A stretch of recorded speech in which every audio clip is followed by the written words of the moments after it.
ब्रह्म स्वरूप गुरुदेव के चरणों में कोटि कोटि नमन।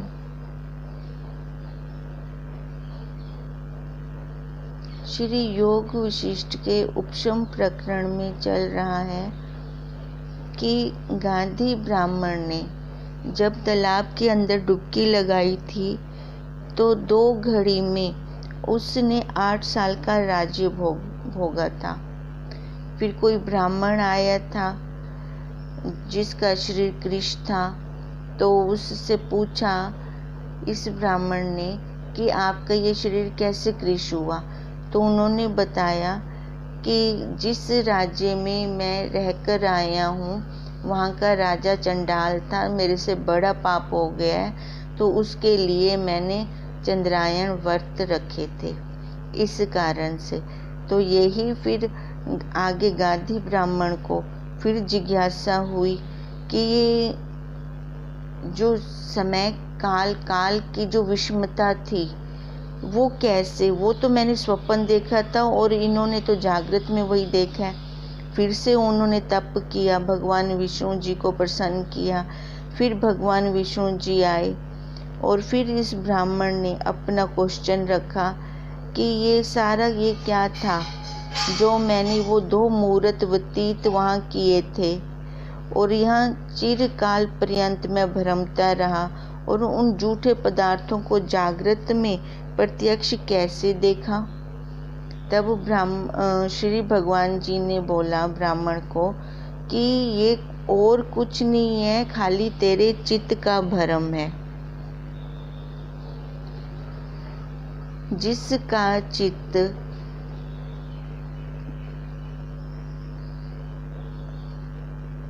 जिसके चित्त में कोई भ्रम नहीं रहता, जिसका चित्त उपशम हो जाता है, जो वासनाओं से रहित हो जाता है, उसको फिर आगे और कोई पदार्थ दिखाई नहीं देता, उसके चित्त में फिर कुछ भी नहीं उपजता। अब यही भगवान विष्णु ने उस ब्राह्मण को कहा, गांधी को कहा, इतना भ्रम जो तूने देखा है ये सारी माया है, ये माया का फैलाव है। अब भगवान विष्णु जी कह रहे हैं कि जो तूने 2 घड़ी में देखा, खाली उतनी माया नहीं है, जो तू ये अब जागृत में भी देख रहा है ये भी सारी माया ही है। इस माया से तरने के लिए पहले चित्त का नाश करना बहुत जरूरी है। चित्त की चैत्यता जो दृश्य की ओर धावती है, यही जगत का बीज है। जब यही चैत्यता दृश्य की ओर फूरने से रहित हो तब जगत भ्रम भी मिट जाएगा और जगत की ओर फूरना तब मिटे जब जगत को माया मात्र जानोगे। हे साधो, यह सब जगत माया मात्र है, कोई पदार्थ सत्य नहीं। जैसे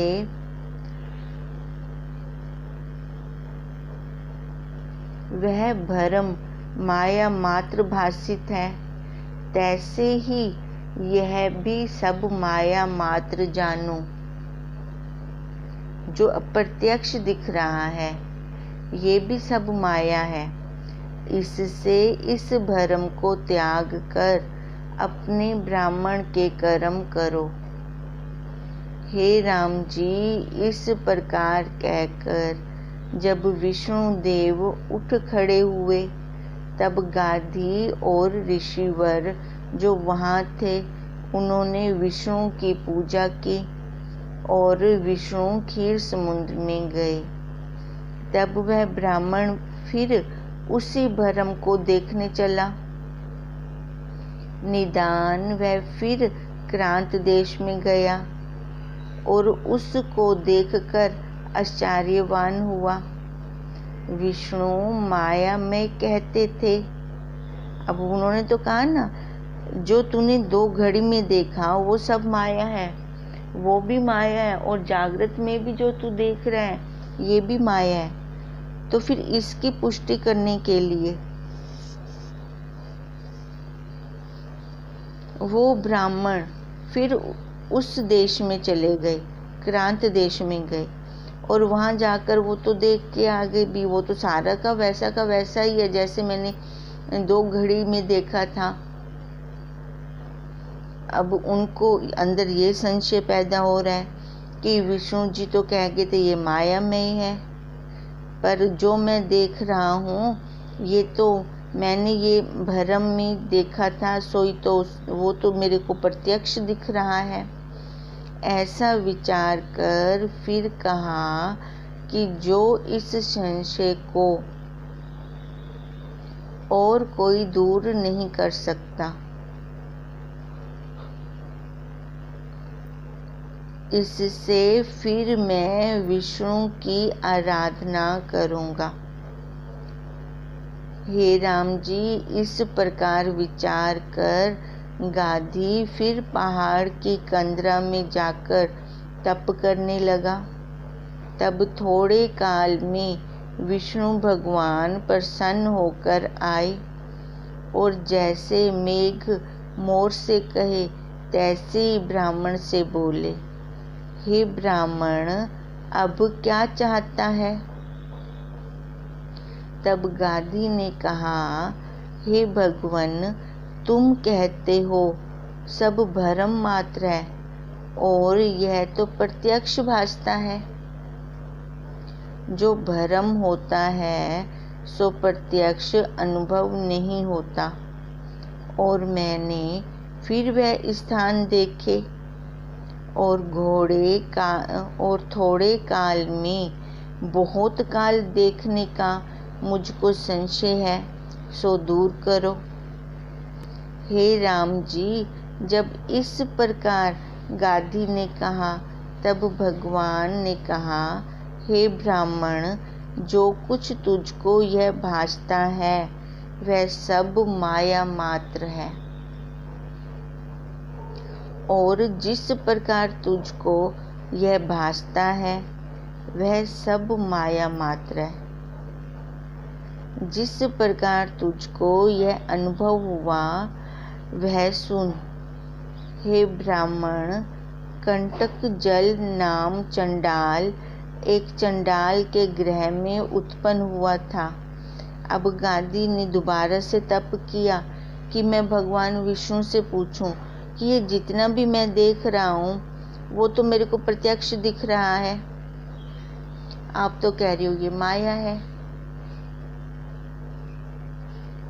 अब वो फिर से यही कह रही हैं भगवान विष्णु की ये सारी माया है, जो तू देख रहा है वो सब माया है, और जो तू अनुभव कर रहा है वो भी माया है, सब माया मात्र है। जो तुझको भासता है वह भी माया है। अब विष्णु भगवान जी कह रही हैं तुझको यह जो अनुभव हुआ है वह सुन। कंटक जल नामक चंडाल एक चंडाल के गृह में उत्पन्न हुआ था। क्रम से बड़ा होकर बड़ा कुटुंबी हुआ।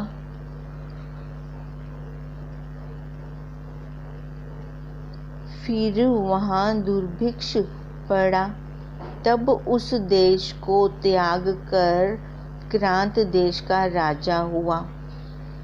फिर लोगों ने सुना, तब सभी अग्नि में जले, और वह चंडाल आप भी अग्नि में जला।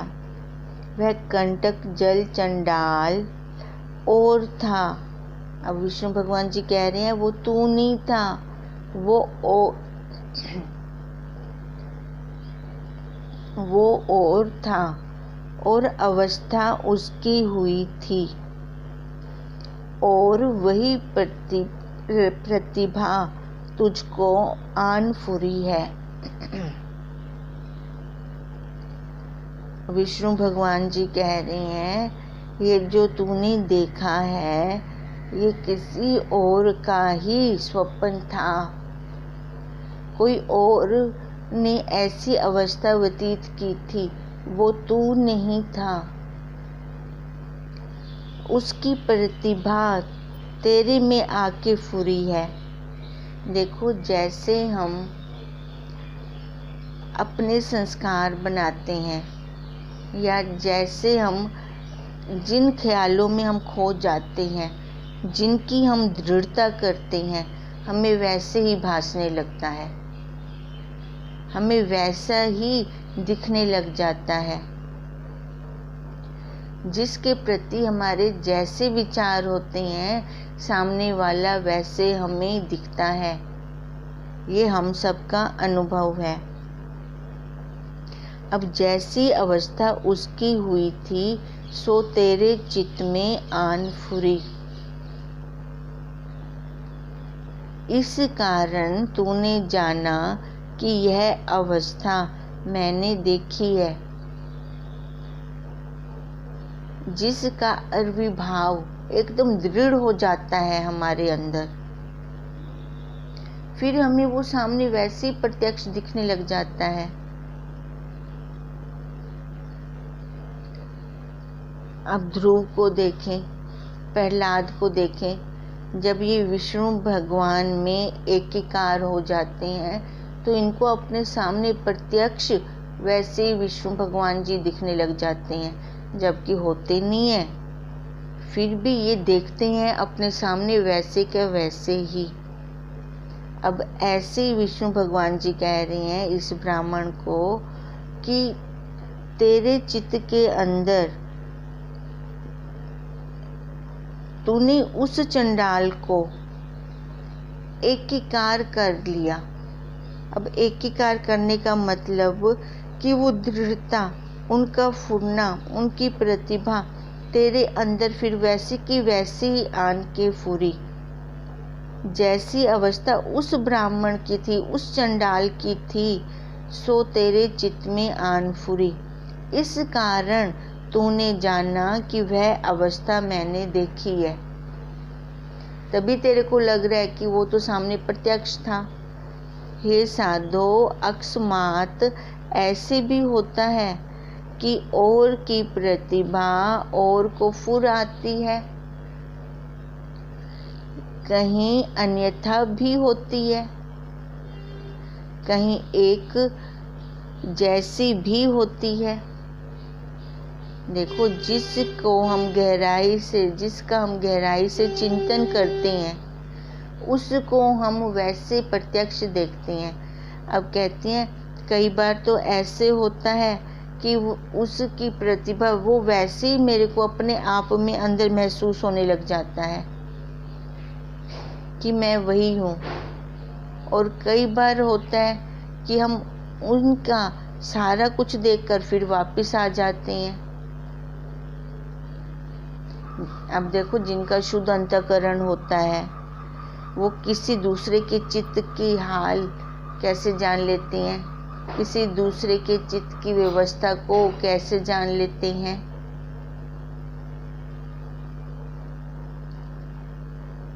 उसके साथ एकीकार होते हैं, अपने चित्त को उसके चित्त के साथ मिला देते हैं, तभी तो वो जान सकते हैं। कई बार वो वही रूप भी हो जाते हैं जिसके बारे में हम दृढ़ता के साथ विचार करते हैं। अच्छा चलो छोड़ो, ये भी थोड़ा दूर का है। अब अपने और भी नज़दीक का उदाहरण लेते हैं। अब देखो, जब बचपन में लड़की अपने माँ बाप के घर में होती है तो तब उसको माँ वाला भाव नहीं होता है, हम सबका अनुभव होगा। जब शादी कराकर वो ससुराल में चली जाती है तो देखो, पहले शादी से पहले उसका पत्नी वाला भाव भी नहीं होगा। अब जैसे ससुराल में गई, पत्नी वाला भाव उसका बन गया। उसने अपने आप को वैसे ही समझना शुरू कर दिया। फिर जैसे ही बच्चा आया तो तब उसका माँ वाला भाव भी बन गया, जबकि वो है तो वही अपना स्वरूप है, पर उसने उस शरीर को कैसे ओढ़ लिया, माँ वाले शरीर को कैसे ओढ़ लिया, पत्नी वाले शरीर को उसने कैसे ओढ़ लिया। कितनी तन्मय हो जाती है, माँ वाले कपड़े डालकर, पत्नी वाले कपड़े डालकर। अब ऐसी जिसके साथ हम एकाग्रता करते हैं, चित्त के साथ हम जुड़ जाते हैं, तो हमें फिर वैसा ही अनुभव होने लग जाता है। अब यही विष्णु भगवान जी कह रहे हैं कि अकस्मात ऐसे भी होता है कि और की प्रतिभा और को फुर आती है ना। किसी के जब हम चित्त का हाल भी जानना चाहते हैं, उसके साथ एकाकार होते हैं, तो हम सारा कुछ जान लेते हैं। और कहीं अन्यथा भी होती है, कहीं एक जैसी भी होती है, कहीं हम वही का वही रूप भी बन जाते हैं। अब वो कीड़ी अब शब्द करके भमरी दूसरे कीड़े को भी अपने जैसा बना देती है। इस भ्रम का अंत लेना नहीं बनता। अब विष्णु भगवान जी भी कह रही हैं, ये जो भ्रम है ना, मतलब माया है ना, इसको कोई जान नहीं सकता, ना ही इसका कभी अंत आ सकता है, क्योंकि यह चित्त के फूटने से होती है। अब जिसका चित्त जिसको भी चिंतन कर रहा है, उसको उस समय वैसा अनुभव हो रहा है। हम तभी तो कहते हैं ये बाहर संसार वाली उपाधियों को उतार दें।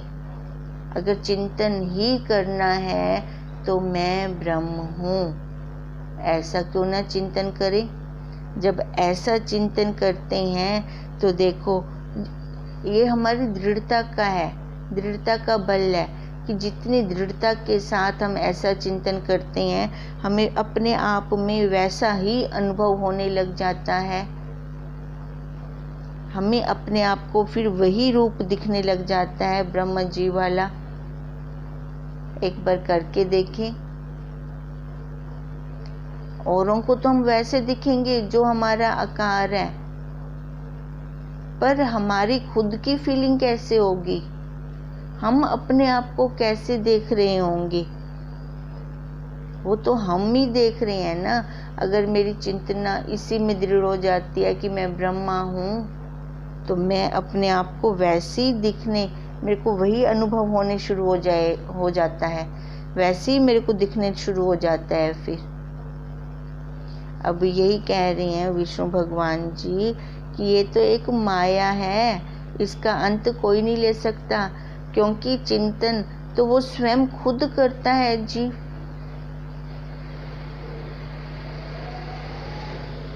क्योंकि यह चित्त के फूटने से होती है।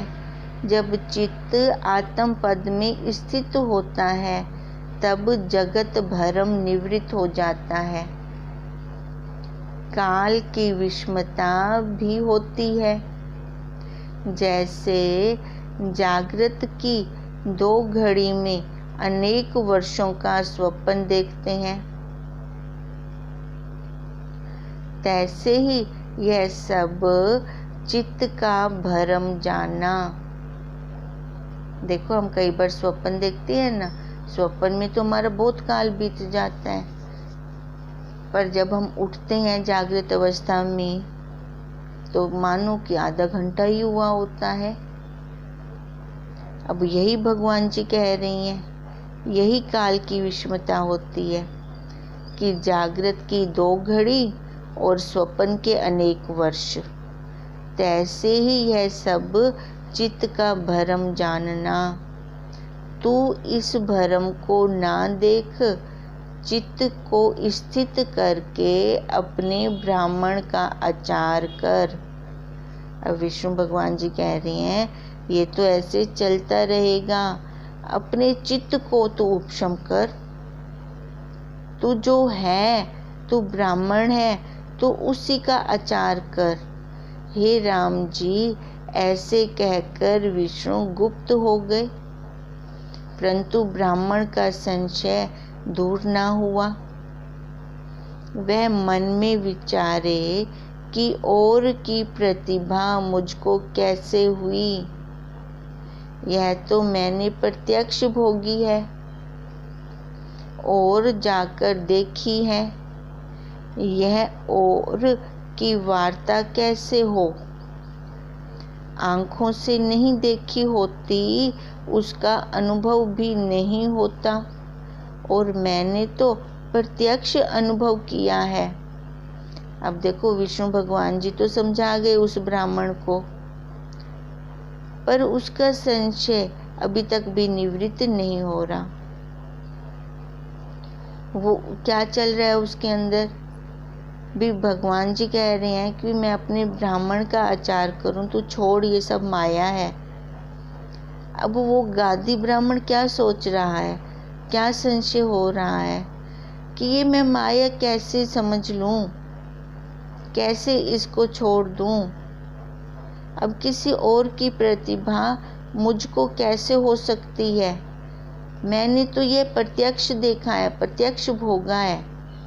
अब उन्होंने कहा था ना, ये गादी ब्राह्मण कोई और हो के, ये जो ब्राह्मण, ये चंडाल था, वो तो कोई और था,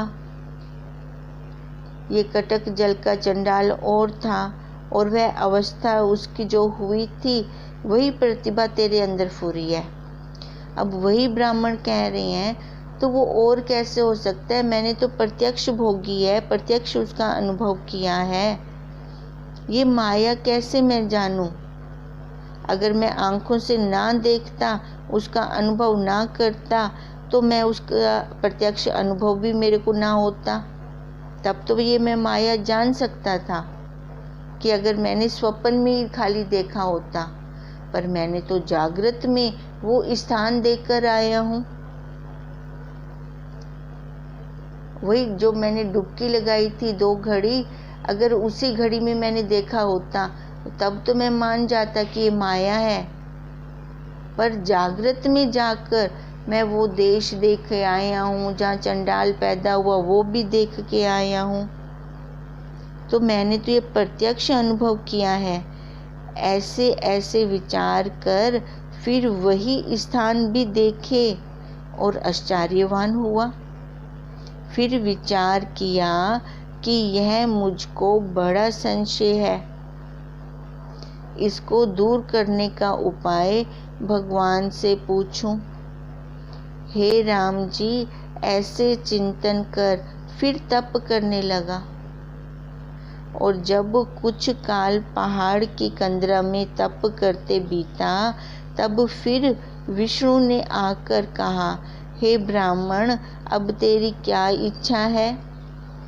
ऐसे जब विष्णु ने कहा, तब गादी ब्राह्मण बोला, हे भगवन, तुम कहते हो कि यह और की प्रतिभा तुमको फुर आई है और अपनी होकर भासती है, और काल की विषमता भी भासती है। यह संशय जिस प्रकार मेरे चित्त से दूर हो, सो उपाय कहो। अब वो संशय नहीं दूर हो रहा है ना उस गादी ब्राह्मण का। अब उसको तो यही लग रहा है ना कि ये कैसे दूर होगा ये वाला संशय, क्योंकि आप तो कह रही हो कि ये माया है सारी, पर मैंने तो प्रत्यक्ष देखा है। अब जो ये काल की विषमता भासी है, वो भी प्रत्यक्ष हुई है। वो तो 2 घड़ी में मैंने देखा, उधर तो वैसे का वैसे वो क्रांत देश भी है, वो जहाँ पे वो चंडाल रहता था, वो जगह भी मैंने देखी है। अब ये संशय कैसे मेरा दूर हो? अब ये मेरे चित्त से दूर नहीं हो रहा, इसका उपाय करो आप, और मेरा प्रयोजन कुछ नहीं है, केवल यह भ्रम निवृत्त करो। श्री भगवान बोले, हे ब्राह्मण, यह जगत सब मेरी माया से रचा है, इससे मैं तुझको सत्य क्या कहूँ और असत्य क्या कहूँ, क्योंकि सारे सब जगत में स्थित तो वही भगवान विष्णु ही है। जो कुछ तुझको भासता है वह सब माया मात्र है। अब बार बार विष्णु भगवान जी यही बोल रहे हैं कि माया है, माया है। जिस काल में तूने देखा वो सत्य था, अब बाद में वो माया, वो असत्य है। अब देखो, हम भी देखे, हमारा बचपन जिस काल में था वो सत्य था, अब कहाँ गया? अब असत्य हो गया। वो बचपन वाले हाथ कहाँ हैं? बचपन वाला शरीर कहाँ है? बचपन वाले कपड़े कहाँ हैं? चलो मानो बचपन वाले कपड़े कोई सांप के रख भी ले तो वो बचपन में जो हमें पूरे आते थे वो पूरे आते हैं, क्योंकि अब वो आकार ही नहीं है बचपन वाला, वो छोटे छोटे हाथ ही नहीं है बचपन वाले। पर उस काल में तो वो सत्य था, अब वो असत्य हो गया, तो इसी को ही तो माया कहते हैं। अब यही विष्णु भगवान जी कह रही हैं कि हे ब्राह्मण, यह जगत सब मेरी माया से रचा है, इससे मैं तुझको सत्य क्या कहूँ और असत्य क्या कहूँ। जो कुछ तुझको भासता है वह सब माया मात्र है और चित्त के भ्रम से भासता है। उस चंडाल की अवस्था तेरे चित्त में भास आई थी, जैसे किसी को भ्रम में रस्सी में सर्प भासे, इसी प्रकार औरों को भी रस्सी में सर्प भासता है। अब देखो, रस्सी में सांप होता तो नहीं, पर उसके संस्कार, सांप के संस्कार तो हमारे अंदर होते हैं ना, तो उन्हीं संस्कारों के कारण हमने रस्सी में क्या देखा? सांप देखा। अब जिसके अंदर वो सांप के संस्कार होंगे उसी को वहाँ सांप भासेगा। अब छोटा बच्चा जिसने कभी सांप को देखा ही नहीं, उसको पता ही नहीं कि सांप ऐसा होता है, और उसके सामने रस्सी पड़ी हो मंद अंधकार में, तो उसको कभी सांप का ख्याल आ ही नहीं सकता। देखो, हमें ख्याल कब आता है? हम ध्यान दें, विचार करें। जो चीज हमने पहले प्रत्यक्ष भोगी होती है या हमने प्रत्यक्ष देखी होती है, तभी उसका हमें ख्याल आता है, नहीं तो किसी और का ख्याल आ ही नहीं सकता। जो हमने पहले कभी प्रत्यक्ष देखा ही ना हो, कभी हमने भोगा ही ना हो, उसका हमें कभी ख्याल भी नहीं आ सकता। अब यही भगवान विष्णु कह रही हैं कि रस्सी में जैसे भ्रम होता है सांप का, तो फिर हमें रस्सी भी सांप प्रतीत होती है और भय खाते हैं उससे। फिर तैसे ही प्रतिभा तुझको भास आई है।